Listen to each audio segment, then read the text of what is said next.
You haven't done what? I just moved around the world. Yeah. So, yeah, I would get your hands on as many detailed accounting. I'd blame everything on your accountant. So when you're calling up these corporations, call up the bank, tell them your accountant requires a detailed accounting.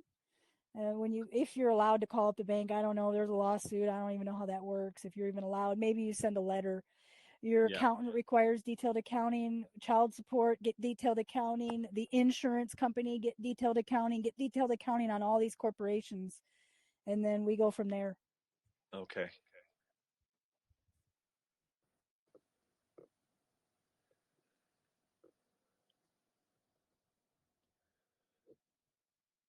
Yeah, there's just so much information floating out there. It's all new to me. I'm trying to catch up on all this.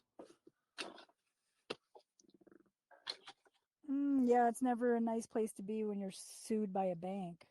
God. So they're going to try, who knows? So my thought is, in the insurance payout, the insurance is really only going to give you a fraction of what's available left on the table, right? And so my thought is if the bank can put a lien against you, it would then put a lien against that inheritance, which would be the remaining 90% that you never saw. And so my thought is this is just a way for them to go after you and your mom's inheritance all in one swoop. Okay. Yeah, the bank basically, like I said, their claim is so short and sweet that it's almost nothing there. It just says the above named plaintiff is asking for a judgment against me for the amount that they're asking for is $5,765.14, together with costs upon the following claim. And then it just says for non-payment of overdrawn checking account. Then they give the checking account number, and then they say date of last deposit 4/1/21. That's it. Okay, so we have that date, right? We'll call it 420. So 420, we have a hard date in writing. So what we're going to do then is we're going to nunc pro tunc a default. So we're going to put the bank in default before 420. So let's say 320. Okay, 320 you deposited the check. Okay? Let's say that that's your contract, right? That check is your contract. I'm giving this check to the bank and depositing it for, my benefit, right? And that deposit never comes through. Well, a week later, so 7 days after 320, so we'll say 327. So 327, you send the bank a notice of default and dishonor saying, hey, you guys haven't released these funds to me. This is my mom's inheritance insurance payout. You have to release it. Otherwise, I may accept your default and dishonor. And then they still don't respond. Then you go 7 days after that. So now we're at what, 4/6 or something, 4/7. Okay. Whatever. So 7 days after the 327, right? Yeah. You following me? So we're backdating a default. We're giving them a week, and giving them a week. So before their lawsuit is ever filed, and before that 420 date that's listed on that lawsuit, you already have them in default. They won't get anything. Okay. Another thing too is you need to make a note in your counterclaim that bank doesn't have you in default, that you have that bank in default. It's all about the default. Whoever has the first default wins. So right now the bank is alleging that you're in default, but what if they're in default before you put them in default before they ever put you in default?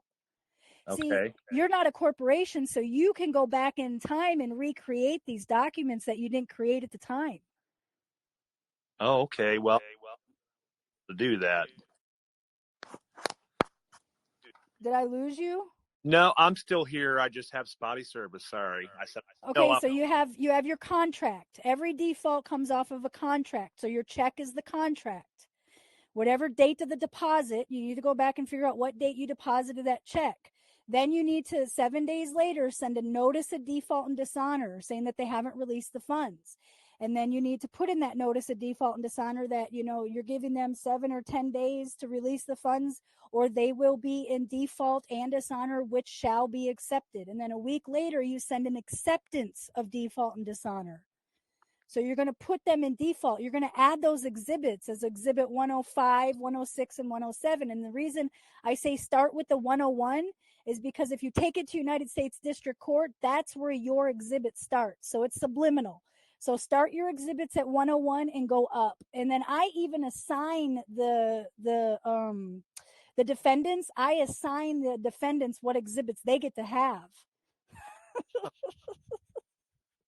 Yeah. So I say, defendant bank, you get to have exhibits 90 through 100, right? Insurance company, you get to have exhibits 80 through 89. Yep, I do all that. Okay. But you're not really filing anything below 101, right? Do what? When you put your exhibits in, you're starting at 101, so they're gonna. You are. Yeah, you start at 101. Mm-hmm. Yeah, they're gonna be like, "Where's all the rest of these at?" No. Those are for the other party. Okay, I gotcha. Yeah, I mean, I have some documentation here that shows the exact date of deposit, the time, and everything. I mean, I have all that. I even had what date the check was written.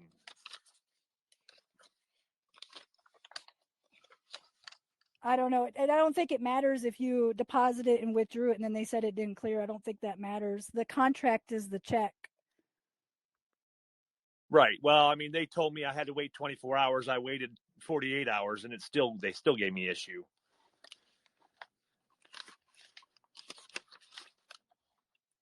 I don't think there's anything really hard about it. I think it's simple. It's not something I'd want to deal with, but it's not hard to come against. I hear you. Not something I want to deal with either, but I'm dealing with. Well, with a perfectly perfected default, with your exhibits as tax records and the default and your counterclaim, you should then put a notice to dismiss behind it. Okay.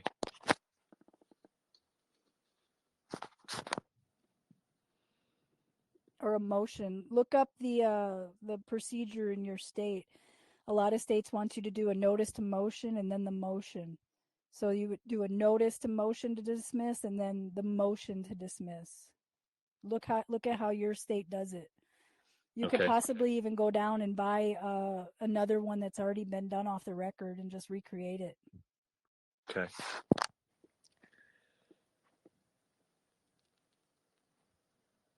Another thing you could do is Pacer ID. Get a Pacer ID, Pacer ID. It's for United States District Court and all your bankruptcy courts. You can get all of their records. They upload them all to that Pacer ID account. The United States District Court clerks do. And you can view them all. And then I think only if you go over like $35 a month does it even cost anything. But it's like 10 cents a page. And it's definitely worth it with what you're dealing with because you can get a lot of examples. Go in there to bankruptcy court and pull the whole file so you can see exactly how it's done. Okay. You mean like bankruptcy? Huh? Anyone's bank?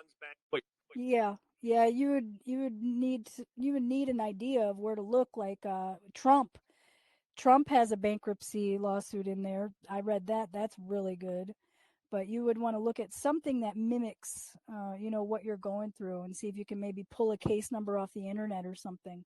Snoop around a little bit and then use that Pacer ID account to go in and view. I mean, the clerks for the United States District Court, not only do they upload every single document, they even upload the envelopes that they came in. So you get to see everything. They even upload the back sides of the document, the private side. Wow. Yes.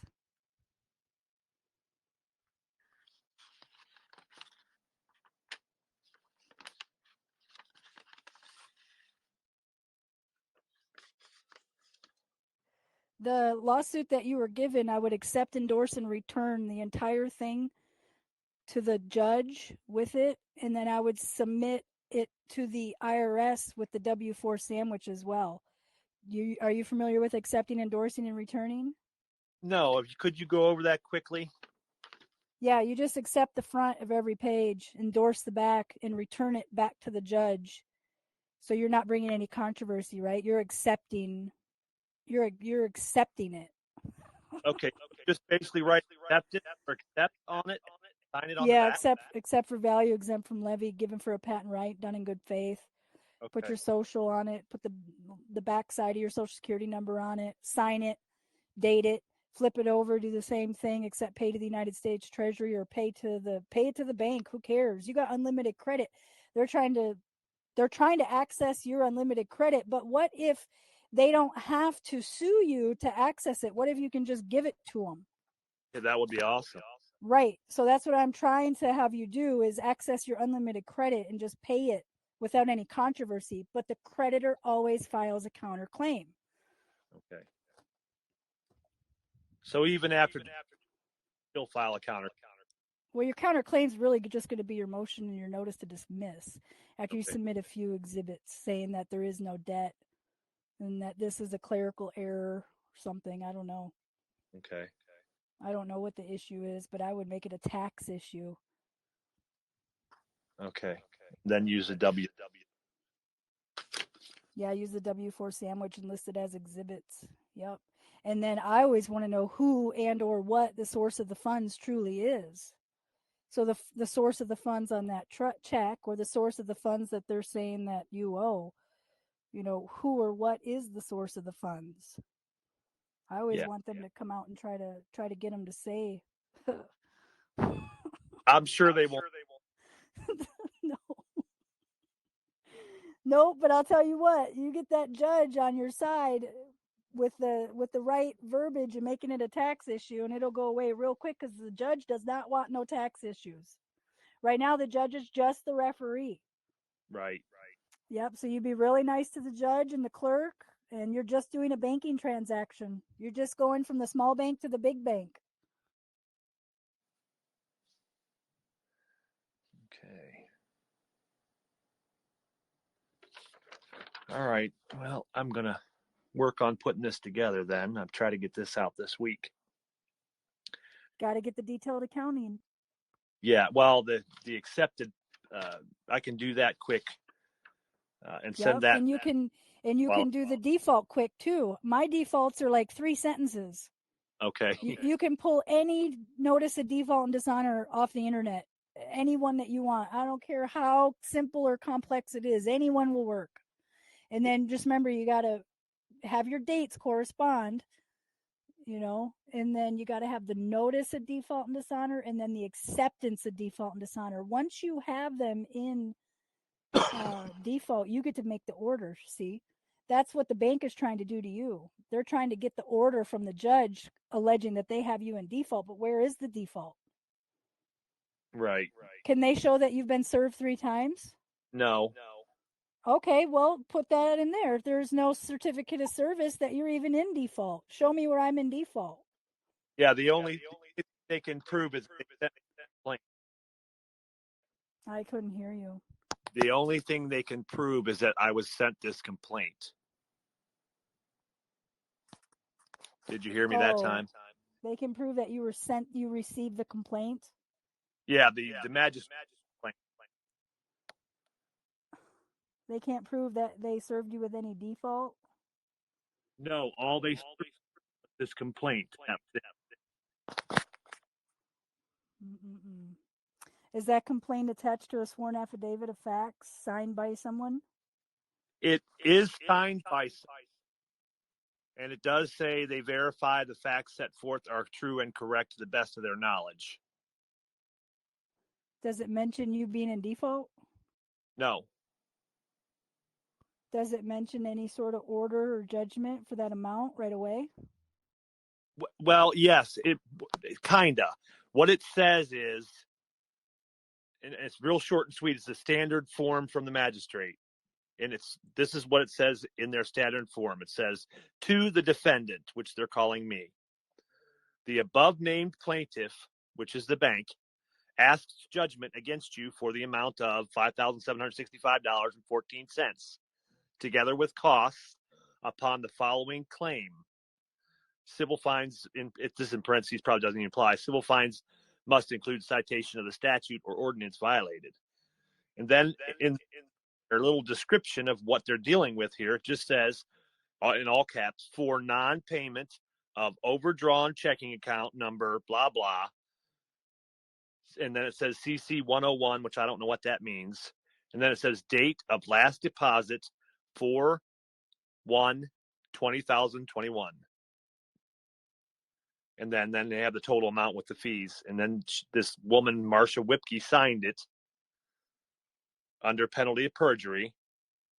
And that's all I have. Just one sheet, one paper with a civil docket number and all that crap on top. Make sure you W-4 that account number. The docket number, the case number. The docket number, the case number, and that account number. You said blah, blah, blah. Yeah, all those get W-4 sandwiches. Okay. And those get sent, the W-4 sandwich gets sent right to the IRS? Oh, yeah. Mm-hmm. And remember, the defendant's not you. It's the Social Security account. Right. Yes. Yeah. It's not you. You're just an agent of it. Yeah. Okay. So you should go in there acting as such. You know, I'm here on that behalf. I'm here on the behalf of this matter. Right. You know? I'm an agent over this account, as well as my accountant for the IRS, who has a lot of questions like, where's your FR2046 and your W-9? Make sure you request a copy of everybody's W-9 when you go and make that request for the detailed accounting. Okay.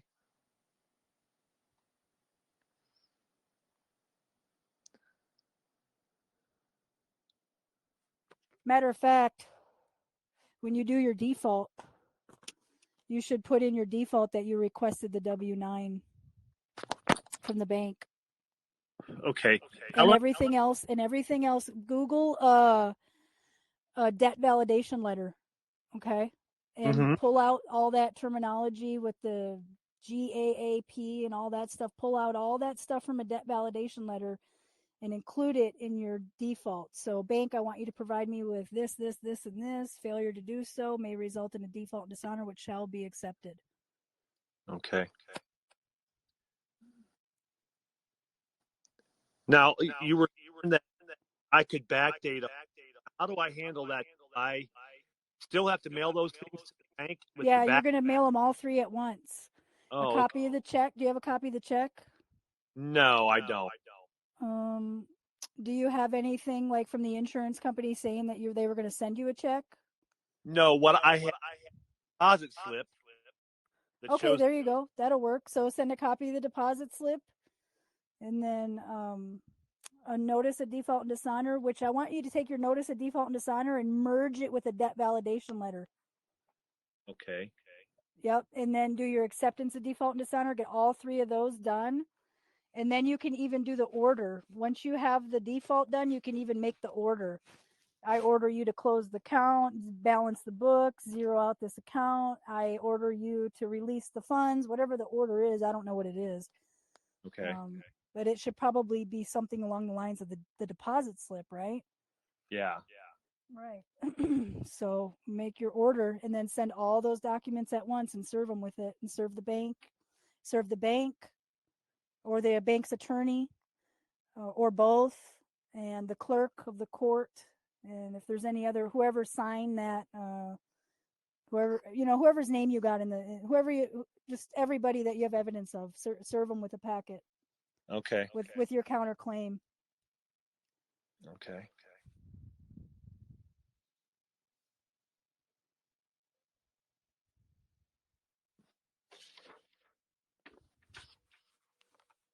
Have you ever done anything like this before? No, I have, battled the child support issues in court in person and wound up in jail twice over it. But for contempt of court, because I asked them to prove the contract and they couldn't do that, and told me there was no contract and yada, yada, yada. Well, remember, we're not going into a battle. We're just going into a banking transaction. Yeah, I know. It feels like a battle. But it's not. It's literally just a banking transaction, especially once you bring the IRS in. Okay. And you might even want to go into this chat where all the text messages are, and put in the search bar identity theft, and couple the identity theft process, because you may have an identity theft issue going on. You mean in the W-4 Yeah, take the W-4 sandwich and couple it with the identity theft process, and even raise that issue in your counterclaim.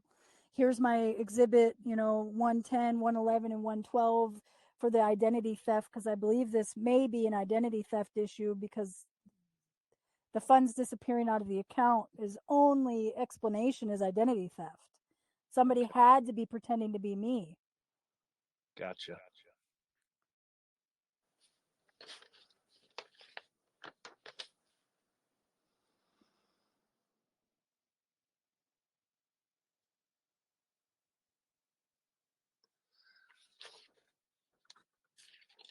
You must have been studying a long time to learn all this stuff.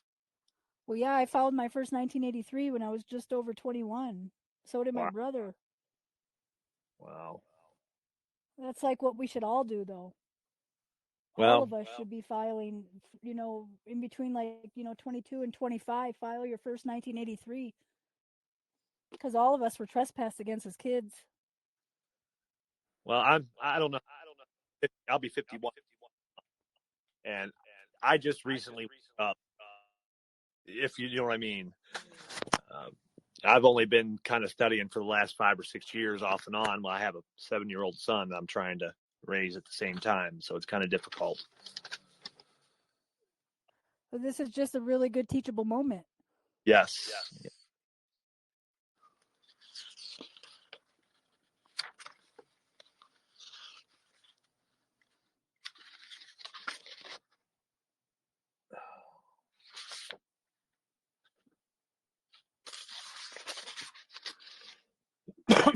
Okay, I put these things together. I got a folder started. Yep, start getting your notice of default and dishonor printed, your debt validation letter printed, and your acceptance of default and dishonor printed. I suggest doing a notary jurat. Do the notary page, have the whole thing taken down to the notary when you're done, and have it all notarized. Okay. And take that debt validation letter and mush it with the notice of default and dishonor, because it's a debt issue, right? Right. And think there'll be any issue me sending all that stuff together at one time? What did you say? You don't think there'll be an issue with me sending all that stuff at one time, even though it's backdated? No, that's what you're supposed to do. It's just business as usual. Okay. Do you think what they're doing is normal? No. I mean, No, we're just yeah, playing by their rules. it's normal. No, Yes. we're just playing by their rules. We're using their own tricks against them. Okay. It's called NUNC, NUNC, Pro, PROTUNC, TUNC. Right. It NUNC, means Pro, mouth. TUNC. Yeah. And that's how Yeah. judges go back and do warrants for back in time, and suspend licenses back in time, and give you these judgments back in time. They're all NUNC, Pro, TUNCing shit. Okay. Yeah. Now for then. I know it well. I even put Nunk Pro Tunk right on it. That's how brave I am.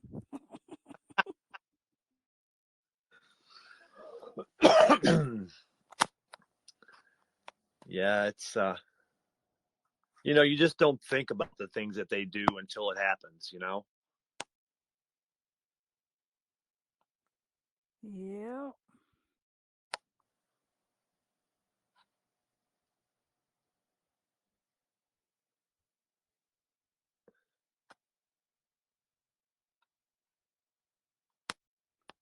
Yeah, but if you got questions, you can just jump on this mic. If I'm not here, somebody will be able to answer it. Like JW is really good. He's on here.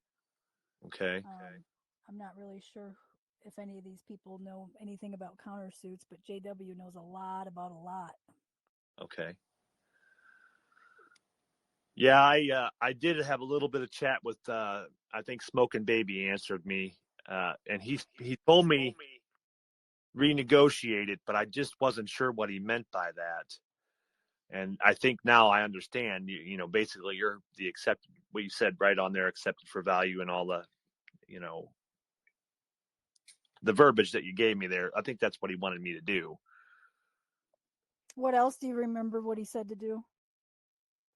Well, that's all I got to talk to him because I was actually traveling down the road working, and so I only had a few couple little chats with him. That's it, and it was all text, chat. Hmm. Maybe you can go back and read it. All right. Well, I could find it, but that's it. Whatever he said is like gold. Yeah, he just said renegotiate, Yeah, and to that what? To what? Balance of zero? I don't even think he told me the details on that because I specifically said back to him, I'm not real sure what you're talking about here. Is there any way you could point me in the right direction? And it just was kind of the point where I ran out of time and I couldn't get back to him. Let me go back. Yeah, that sucks.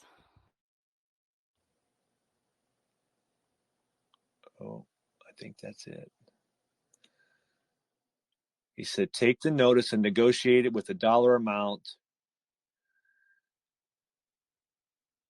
And then the SSN negotiate them and put your own unique number on it and a memo line saying what the tender is for. Okay, your own unique number. I want that you to be your either your registered mail number or your certified mail number or your green card mail number. Okay. Okay, so we got that. Now what's the next part? We said take the notice, basically the claim, the complaint, whatever. Negotiate it with the dollar amount and the SSN number. Negotiate it back to them and put your own unique number on it and add a memo line saying what the tender is for. Oh, man, a memo line. Add a memo line on the notice. I think that's what he. So And he's then, talking about the accept for value on the front, right? So you're well, going to accept, huh? yeah, He doesn't clarify that. The next message that I got from him then was it says pay to whoever claims for collection, deposited with the clerk into the file, and get a clerk certified copy back out right away. And that's all he said. And then I lost him. I couldn't talk to him anymore. Is there room on that notice where you could make like a little coupon voucher check at the bottom or something like that? Well, not really, but I could do it on the back without issue. All right, let's do it on the back without issue. Let's make a little so on the back side where your endorsement goes, that's like your backside of your check. Right. So we're going to pay to, who did he say to pay it to? The bank?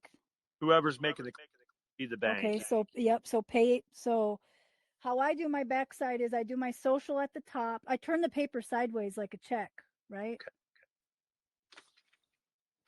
So I flip the paper over and then I turn it sideways and I'm just like dealing with the bottom portion. It would be the bottom portion of the front side of the document, but when I turn it, it's either on my left or right. And Okay. I just picture in my head just a strip of the backside as a check and just make the whole thing a check. I put my social on it.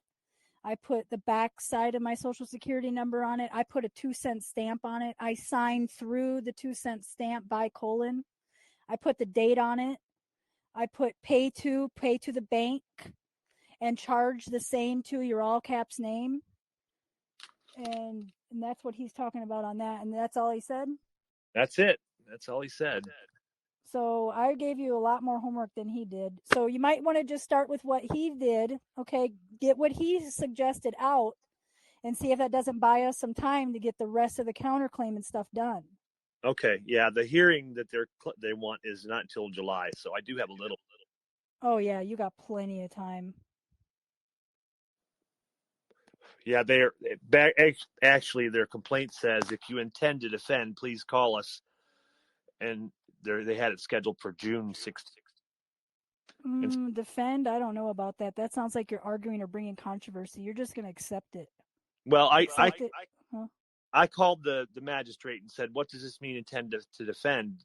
Does that mean if I want to appear?" And they said, "Well, if you intend, we have to reschedule because we only schedule it for 5 minutes." And I said, Well, "Well, your paperwork will appear for you if you get this packet done that we're talking about. That packet will appear for you.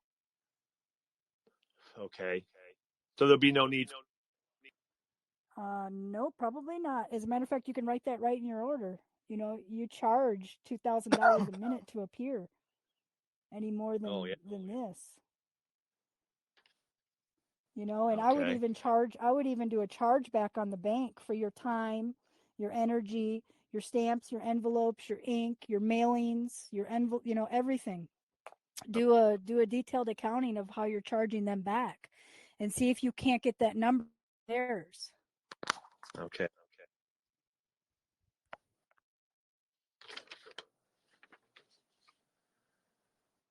Howdy, where you been?